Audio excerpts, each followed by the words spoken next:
especially when she went to prison from 2005 to 2006 for perjury. While she was locked up, she said Diddy never visited, never wrote her.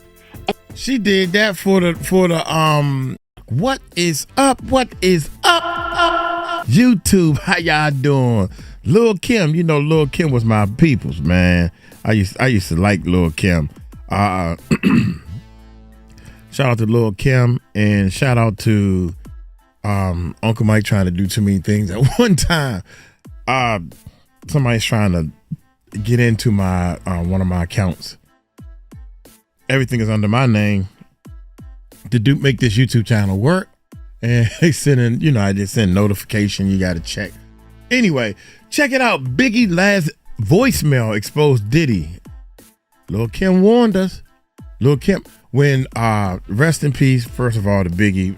I was a big Biggie fan. But did y'all know that when Biggie passed, Lil Kim was sleeping with she wasn't sleeping with the bodyguards, but she had bodyguards around her 24/7 for a quite little while. So it really, really shook her up, man.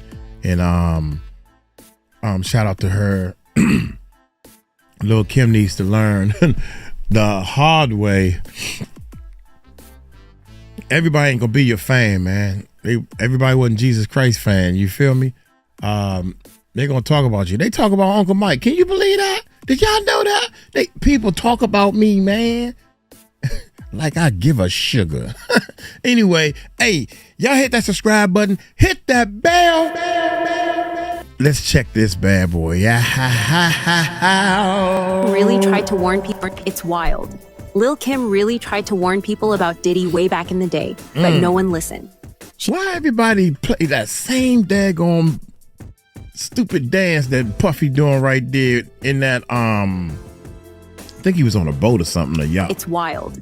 Lil Kim really tried to warn people about Diddy way back in the day, but no one listened. She also warned folks about Biggie, and people laughed at her back then too. Now more celebrities are starting to speak up about what they saw while working with Diddy. Before, it was mostly people like Gene Deal and Jaguar Wright sharing stories, but they were often dismissed as being dramatic. Diddy told her he was going to kill Biggie. She knew it was going to happen. She was purposefully not by her husband's side that night. It happened, and she was told she had to lie about it. That's another thing, man. Millionaire, if I'm, I don't know. I guess it's like taking your family to work. If I'm a millionaire and I leave, like basketball players, they travel all over the world to play basketball, but they leave the family at home or leave the wives at home, so to speak. I would want my wife to travel with me the majority of the time. I don't know. I never even thought about that. There's a lot of things rich people do that poor people would never understand. We would never understand, y'all. Not by her husband's side that night. She should have been there. I'm thinking. It happened. But not all the time. She was told she had to lie about it. Damn. And guess what? That lie held up until that boy turned 18. And he started having ideas of what he wanted to do, what he inherited. Because the paperwork was set up for Faith to not be able to receive $1 from Biggie's estate unless it was for little Christopher. And she only had one child with Christopher. The other children who required taking care of and feeding and all of them couldn't be fed off of Christopher Wallace's money. They weren't his kids. See how that works? Right. I don't know. Gene Deal even claimed that Diddy brought Biggie to LA on purpose so he'd get dealt with. How you feel about the people that say Biggie was asking for him coming to LA so soon after Tupac got killed, and him getting on the radio rapping Long Kiss Goodnight? Man, you would get 100 people in the room, and out of the 100 people, probably 3 would say it was all right for Big to be in LA. 97% of those people would say he had no business in LA at that time. That's what I think. We all knew that. East Coast, West Coast beef. That's what I think. I think he shouldn't have been there in the first place. Why would Puff rent studio time? Come on, man. Look, you got to look at what people do, man. You know Pac just got ain't no kind of business Big was doing. Big couldn't even walk. He couldn't run. They was pushing him around in a wheelchair, brother. Why the hell would you rent studio time in LA for him to finish your album when in fact you got your own studio, Daddy's house? Dang. Let's keep it a buck. Let's stop this bullshit, man. Let's keep it a buck. Let's stop doing these interviews, man, about this shit. Because people ain't getting it. He did not want the beef with the Crips. Puff ain't want the beef with the Dog Pound, Snoop them or whatever. Big started that beef. You understand what I'm saying? Puff ain't want none of that beef. So what I'm gonna do is I'm gonna hand him over. Y'all want the sheep? I'm gonna put him out the pasture.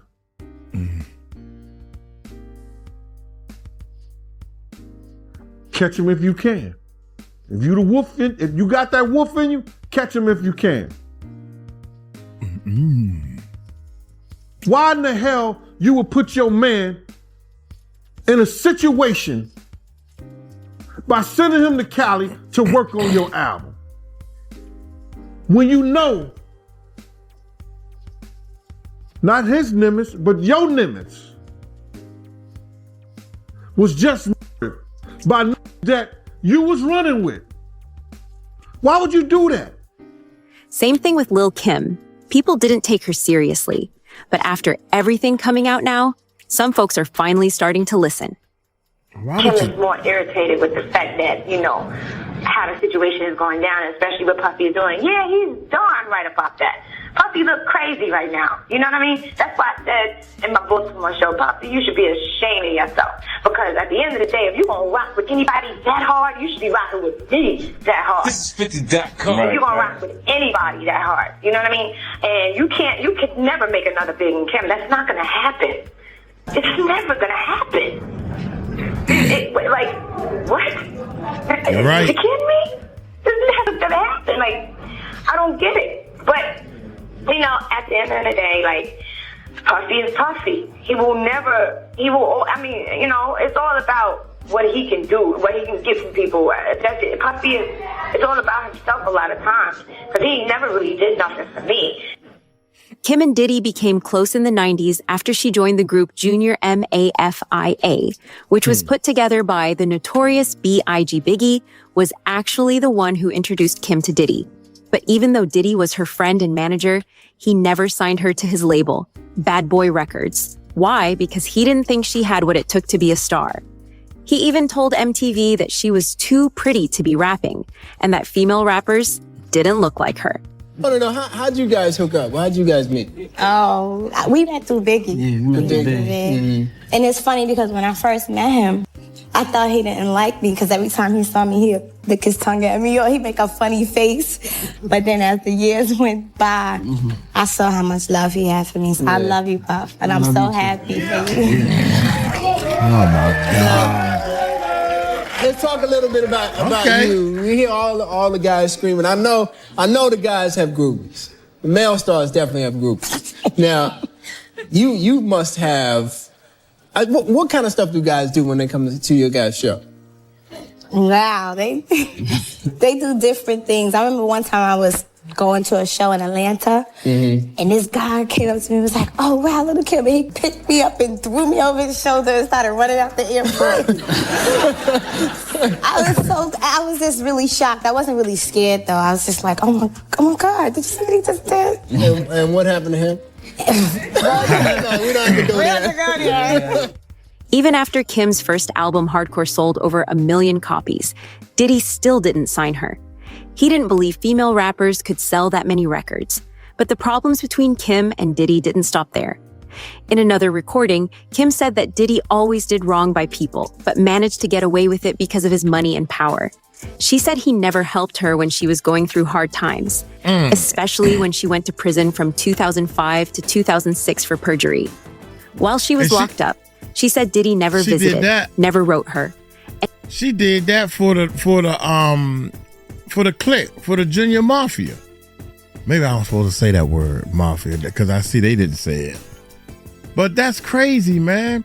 Like that nose. Love that nose right there, Kim. I don't know what you done did this time. Can you get it back that way? Especially when she went to prison from 2005 to 2006 for perjury. While she was locked up, she said Diddy never visited, never wrote her, and didn't even give her a phone number to reach out.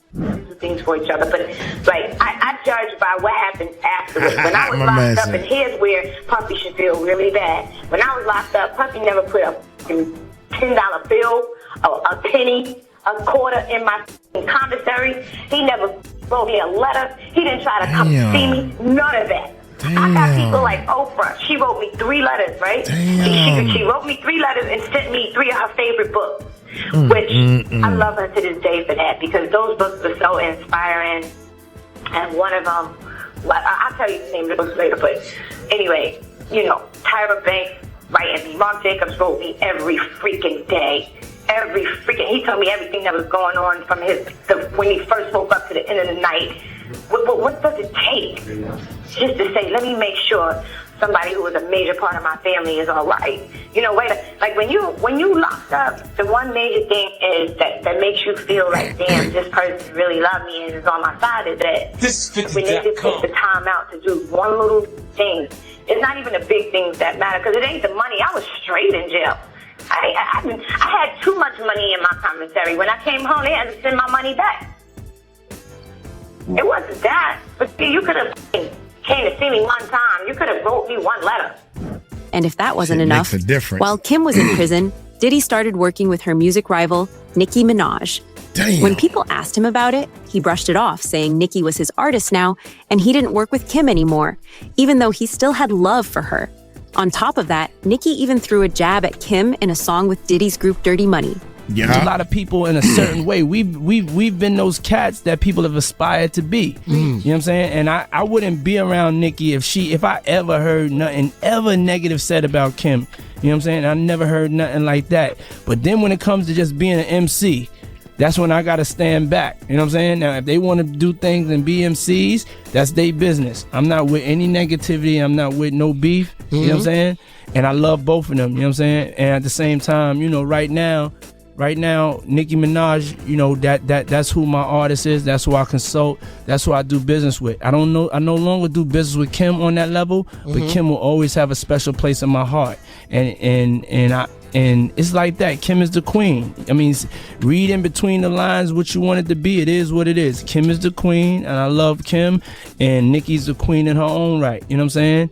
And that's exactly the way I feel about it. So don't twist my words. Don't make it no way it is or it ain't. A bullshit. That's a bull answer right there. You know, good and well they was beefing on and off the daggone album. That wasn't no beef to just sell. Come on, dog. Come on, well, you know, if she said bad things about Kim, because I love Kim, she was doing all that. Interviews, off the record, whatever. I understand what he's trying to make it into, but it's bull. It's a bull answer, man. That's what it is, and I think they should be doing records together. As a matter of fact, me too. Instead of doing anything that isn't showing unification. But yo, man, I can't preach to the choir. Everybody grown. I done been through my things, and everybody was like, "Yo, you went through your things. People got to go through their own things." And right now, it's that dirty money time. I spoke on that, and that's what it is. And it's a positive thing, and that's what it is. Be clear. It's Hot 97, Funk Flex, Diddy, Dirty Money. And I will never forget the times I had with Kim, and we can have some more times because I'm still here. Shout out to little Kim. Shout out to Kim. What's up, Kim? Shout out to Kim. For real. And shout out to Nicki. Congratulations on those numbers, Nick. Yeah, that's what's up. Let's go. Kim also revealed that Diddy blocked her from some major career opportunities. Yeah. She said she could have been featured on Sisqó's Thong Song, a huge hit, but Diddy told her to play hard to get, and the opportunity slipped away. She believes he was holding her back on purpose, and that wasn't the only time. Kim shared that Michael Jackson himself wanted her to be on one of his albums after hearing her music. Wow. Producer Rodney Jerkins told her that Michael loved her sound and wanted her to join the project. But when they went to Diddy about it, since he was her manager at the time, nothing ever came of it. Kim said she was young and didn't know what was going on behind the scenes. But looking back, she thinks Diddy might have sabotaged it. It's so crazy. Rodney Jerkins, he was working on Michael Jackson's album, and he was like, yo, I was playing Queen for Michael Jackson. And he was like, man, I love how she raps behind the beat, and it's so sexy. I was like, he said that? What? He was like, yeah. So I'm telling you that to say, we're trying to get you on the album. Stop. I was like, what? I think my leg is still trying to recover because I fell out the seat.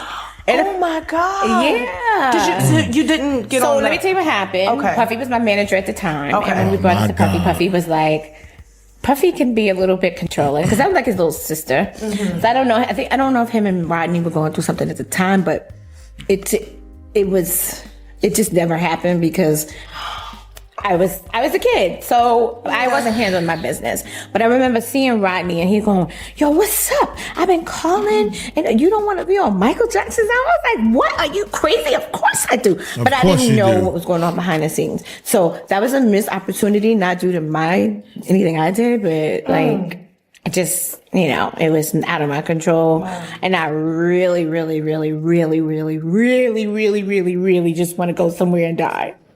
And who knows? Maybe Lil Kim knew a lot more about what went down with Biggie, too. Biggie was the type of person to motivate you.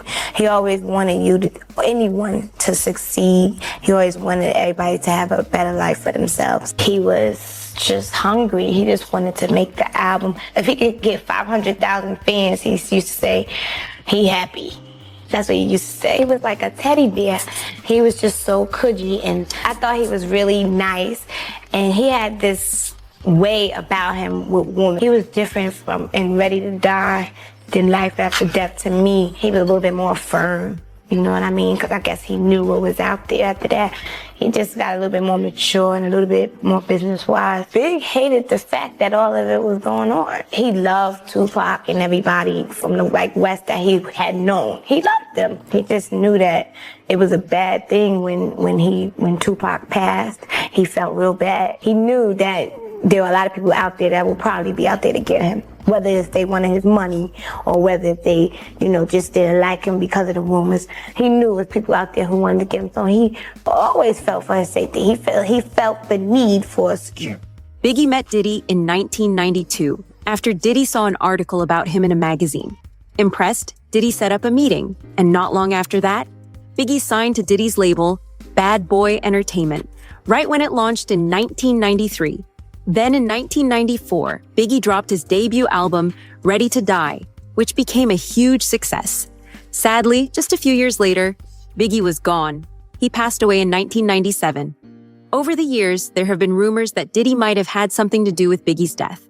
Some said Biggie was planning to leave Bad Boy, and that didn't sit well with Diddy. Gene Deal has speculated that this was the case. Why is he out there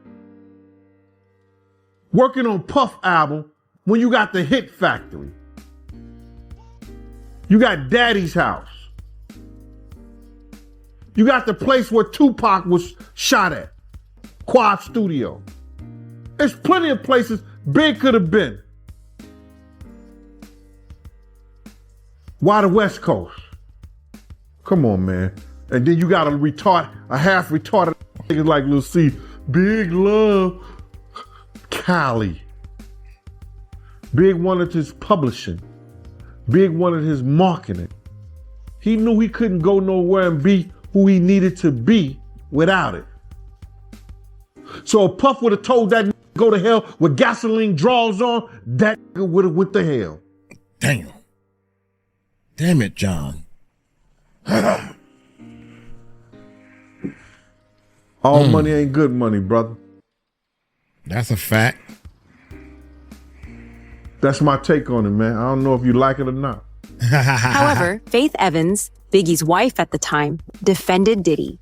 When she was asked about the rumors, she said there was no way Diddy would have had anything to do with it. Now, Uncle Mike had the opportunity to meet and work with Faith Evans. I was on tour with Faith Evans. I was working with a sound company, and it just so happened that the sound company that I was working with picked up the tour for Faith Evans.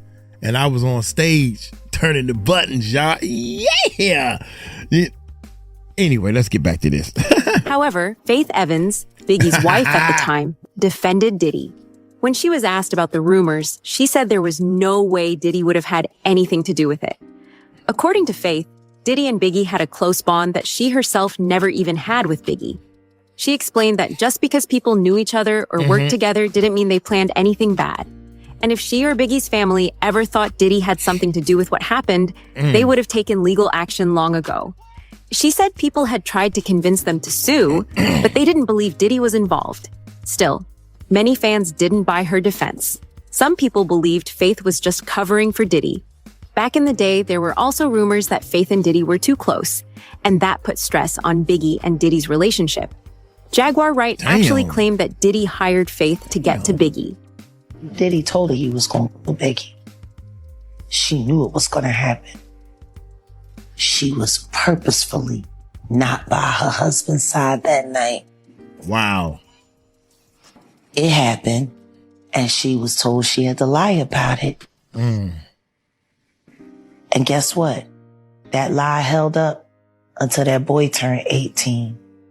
And he started having ideas of what he wanted to do with what he inherited. 18 years Because the ago, paperwork was set up for Faith to not be able to receive $1 from Biggie's estate unless it was for little Christopher. It's funny, when you ask Faith how long her and Biggie was together before they got married, the story changes every time. It was 10 days, it was 20 days, it was this days, it was that days. I'm not saying that she didn't develop feelings for him. I'm not saying that she didn't care about the father of her son. I'm saying she was hired for one job. Damn. Her being involved with Pac in the midst of all of that. But she didn't know Pac was Pac. I mean, come on. None of this shit makes sense. Yeah. What really does make sense is that Diddy has had a long career of using to trap niggas into making them do what he wants to do or using them to move them out the way. Struggling artists trying to make their way up, not getting the break that they needed. All of a sudden they stand next to the right guy, and then now you know that guy is dead and they're okay for life. Right. You know how many people in the business that happens to? Ask me how much different Faith life, her whole life look, career look. How does a woman with that much talent end up married to somebody like Stevie J? One of Biggie's friends, Gene Deal, said Biggie once showed him a contract for a new label he was planning. According to Gene, the deal was worth around $62 million. Biggie told him he was about to get paid and build something big, something separate from Diddy.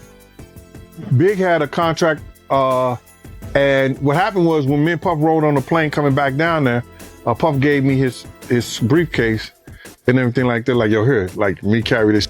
Say, all right, motherfucker, I got 5 hours, 6 hours on this thing. Let me see what's in the briefcase. And I seen Big contract, and it was talking about, well, you get $250,000, you know, for signing. You're going to get another $250,000 if the thing go gold. Then you're going to get this much and you're going to get that much. And then at the end of the contract, I was skimming through it. At the end of the contract said, we're going to discuss about you getting your publishing and your marketing back. Right. So I was asking Big's questions about that because I didn't know what publishing was. I didn't know what marketing was. And Big was showing me a contract because I was saying to Big, Big was like, yo, Gene, I like you. I would take you with me, bro, but you love that nigga too much. I said, love that too much? What do you mean I love a nigga too much? He said, yeah, you love him too much, bro. I would take you with me. I said, how you gonna take me with you and you broke? Oh my He God. said, I'm broke. I said, yeah, you broke, man. You owe Mike Gadget $30,000 for the system and them drop boxes he put in your truck. And he was like, yo, how you know that? I said, talk and run their mouth, Big. Damn. Yo, he said, oh, damn. I try to tell people, don't nobody want to listen to Uncle Mike. I guess people don't like a know-it-all, right? I only talk about the stuff I know about in facts. I said that over and over again. When Biggie died, he was broke, man. Man, what you talking about? You crazy? He a millionaire. No, he wasn't, man. How? Because nobody, even back then, people wouldn't, who buy music? Especially black people. Who's buying rap music? These people are broke. The only way they listen to Tupac music and Biggie music is if they paid the money to go to a concert or they download or bootleg this stuff for free. Wasn't nobody buying their music, man. I'm trying. Trust me when I tell you this. Okay, then you ask yourself and your people around you how many albums of Biggie and Tupac or whatever did they buy. I'll call you back. He said, but I'm about to get this money. So he showed me, I said, you about to get that money? He said, yeah. It's talk and run their mouth big. Yo, he said, oh, he said, but I'm about to get this money. So he showed me, I said, you about to get that money? He said, everybody yeah, about look to at do this. something. It had Charlie Baltimore, Cameron, Little C's, Lil Kim, Junior Mafia, Tracy, I don't know, Tracy Murray, Tracy Lee. Tracy Lee, and the Commission. And I think the contract was for so many years for like 62 million. It comes out to like $62 million. And that's where things get more complicated. Gene Deal believes that Biggie was set up, that his death wasn't a drive-by. Biggie got killed, right? How often do you think about that night? Because when I talk to you, I can tell that, you know, that night, that still get to you. And I can tell, man, that you still replay that night over and over in your head, thinking about what you could have did to avoid Biggie from getting killed. Sometimes I can't get shit out of my mind, but I have good days, bad days. You got to realize when you hear the music, I go into a restaurant and they playing the Biggie music and they got like on the walls of big places I go and I see that. And you, oh man, you was put in a place to try to save this kid's life. And I seen the joy, the pain. I seen all the bull unfold. I saw this kid lose his life. This kid died while I was pulling him out the car. He had died, man.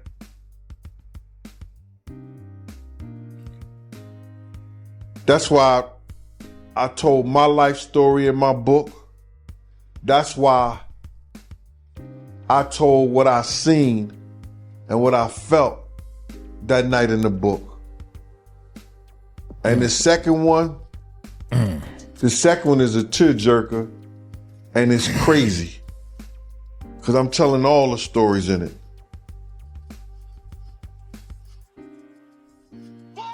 So to answer your question,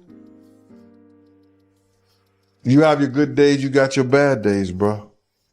That's a fact. You was there when arguably the world's greatest rapper was murdered. That's a fact, man. Shit hurt, man. It hurt. I wouldn't put nobody in my shoes because I don't feel like they could handle it. If I didn't have God in my life, I didn't have people praying for me, I don't know if I could handle it. Yeah, man, I know that gotta be hard, man, seeing all these reenactments of Biggie death and seeing these reenactments and these biopics and documentaries and stuff like that. I know that gotta be hard to see, man. It just hurt because they lie too much, man. It'd be a lot of this lies the way they Hollywood put it style. together. The way Because they they put it listening together. to these white boys who wasn't even there.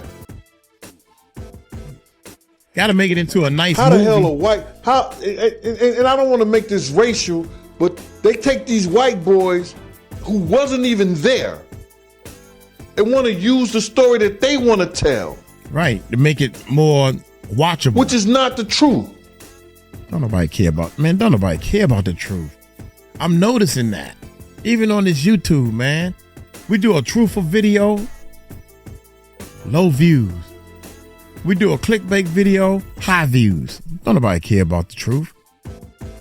Only me and you, Gene. We the only ones that care about the truth. Very few people. Wasn't no drive-by. Car was standing there at the corner.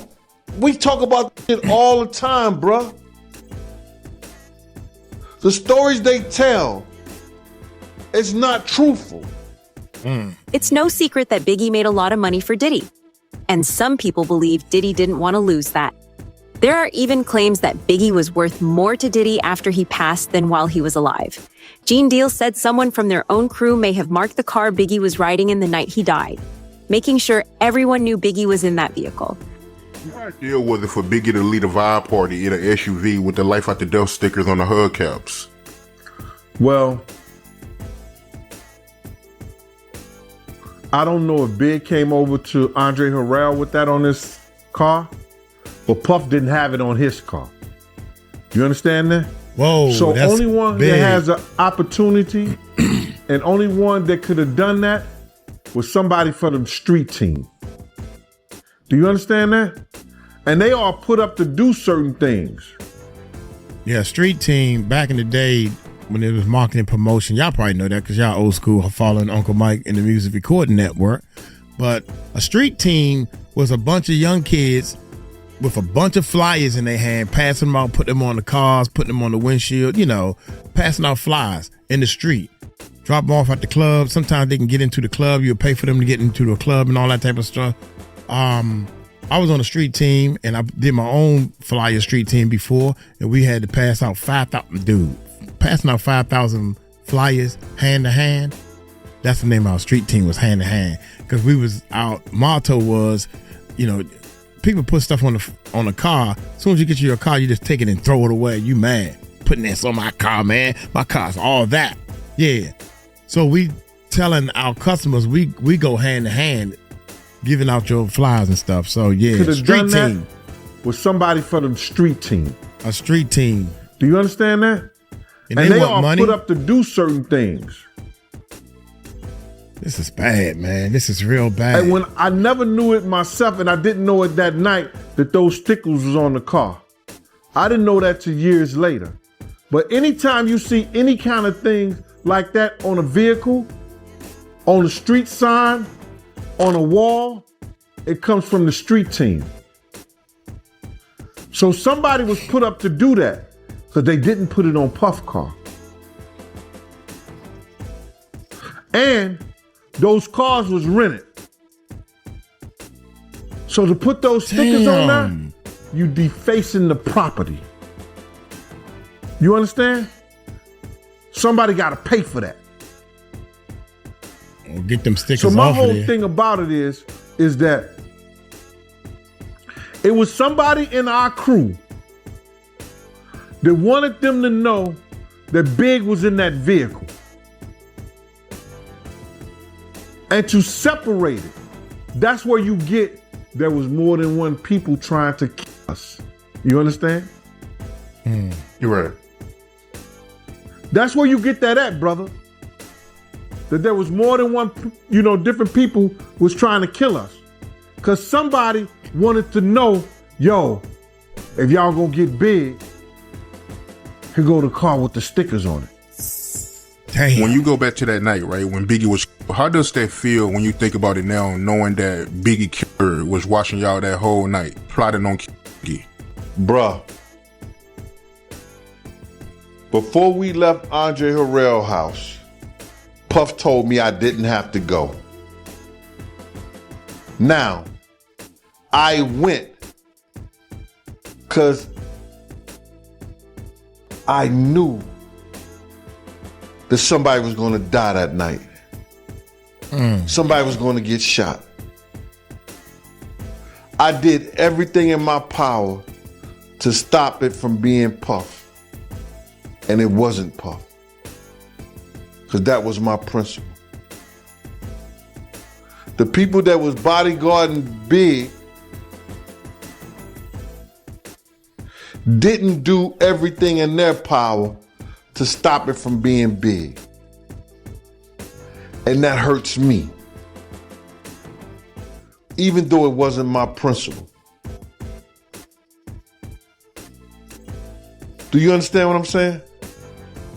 You're right. Bruh, it hurts. Every time you hear his music, every time you see one of these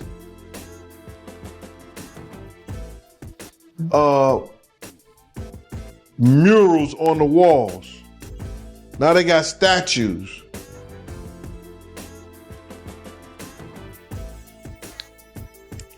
it's gonna hurt until God takes me away from here. Now here's where Lil Kim comes back into the picture. Word is, she knew what was going on behind the scenes. She knew what Diddy was doing after Biggie died, and she wanted to speak up. But reportedly, Diddy warned her to stay quiet. That might explain why she stayed silent for so long. But these days, people say she's no longer on Diddy's side, and she's finally ready to talk. So now fans are watching closely. If Lil Kim does decide to open up fully, she could reveal some serious truths about Diddy, about Biggie, and about everything that went down in the 90s. She was there. She saw it all. Do you think we could see this can of worms open in the near future? Let us know in the comments. Golly, man. Shout out, rest in peace, man, to my favorite number one. My favorite number one rapper of all times, man, Biggie. God dang, dog. That was my man right there. I was trying to get him with a God dog it. Real quick, man. Shout out to my enders. This for all my enders right here. I'm trying to wait to the just to let y'all know. As soon as I'm ready, stop it right there. I want that to show. I want that to show why this song play. I did this for all the haters and people to think that Uncle Mike don't know what he's doing in his own studio, right? Shout out to you pull your inspiration from when Biggie went to Puffy went to court and jail and everything, and I had a dream. It was all a dream. It was all a dream. I used to read the Word Up magazine, Salt and Pepper and Heavy D up in the limousine. Yeah. So shout out to all the haters that said I should play the music at the end. You're getting your wish. Hey. Check it. Yeah. 1, 2. It was all a dream. This one goes out to everybody who suffered and made it through. It was all a dream. Whoa. I had a dream, Diddy walk free. Now everybody hiding what they said on IG. But I ain't run, I ain't changed my place. I looked that man right dead in his face. So what you did to that girl, disgrace. You got money, power, but you blew your place. We grinding down here just to see 1 meal. And you got heaven, but act like hell's real. Yeah, I had a dream. Courtroom full of tears. The verdict came down and the man got cleared. All the headlines faded like they never cared. And all them folks that spoke up, they disappeared. But still, private accounts, deleted posts. Even bloggers went ghost like they seen a ghost. But not me, I stood up, heart full of fear. I told them face to face, you can't lie here. That girl was crying, we all seen the tape. And you apologized like that would fix the hate. You had it all, jets, fame, God's grace. But you played it like a game and spit in his face. I had a dream, Diddy walk free. Now everybody hiding what they said on IG. But I ain't run, I ain't changed my place. I looked that man right dead in his face. So what you did to that girl, disgrace. You got money, power, but you blew your place. We grinding down here just to see 1 meal. And you got heaven, but act like hell's real. Yeah, you got daughters, you got sons. What they gonna say when they learn what you did? Will they look away? We pray for baby love, but what about the rest? All this dirt, you left it on your family chest. You claimed you adopt her, gave the girl a home, but where she at now? Man, she all alone. Meanwhile, rumors fly and bodies burn and cars blow up while the world just turned. Pac and Biggie, the streets still blame. You say you innocent, but you carry that flame. And what the court say? You're good, you're clear. We the court of the people and we all right here. I had a dream, Diddy walk free. Now everybody hiding what they said on IG. But I ain't run, I ain't changed my place. I looked that man right dead in his face. So what you did to that girl, disgrace. You got money, power, but you blew your place. We grinding down here just to see 1 meal. And you got heaven, but act like hell's real.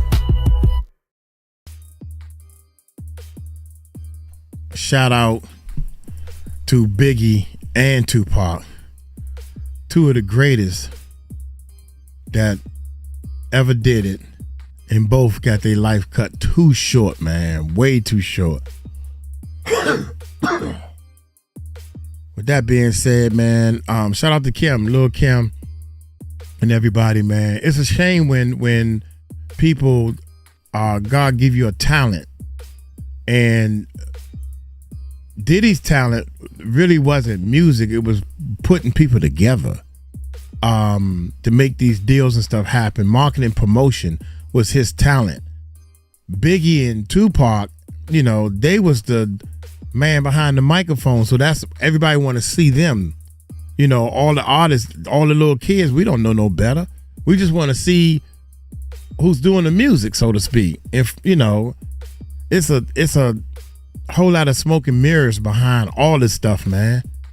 You know, I have sent plenty of tracks to Bad Boy, other Arista Records, Motown, Sony Records, Ray J Team back in the day, Brandy's little son, brother back in the day. I done did a lot of music and got the door slammed in my face plenty of time.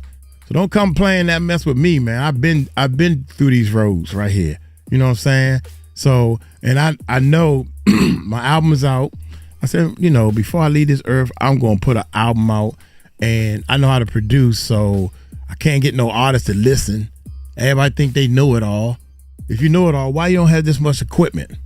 If you know it all, why you don't have anything out yet? It don't take 4 or 5 years to do a song. I still got people coming to me recording for 4 or 5 years on the same song. What the problem is? Took me not even a month to put out this whole album, 10 songs. Well, one of the songs was already done. Look here, I'm gonna get on up out of here. Y'all take it light, take it slow. Tell them Uncle Mike told you so. Peace out.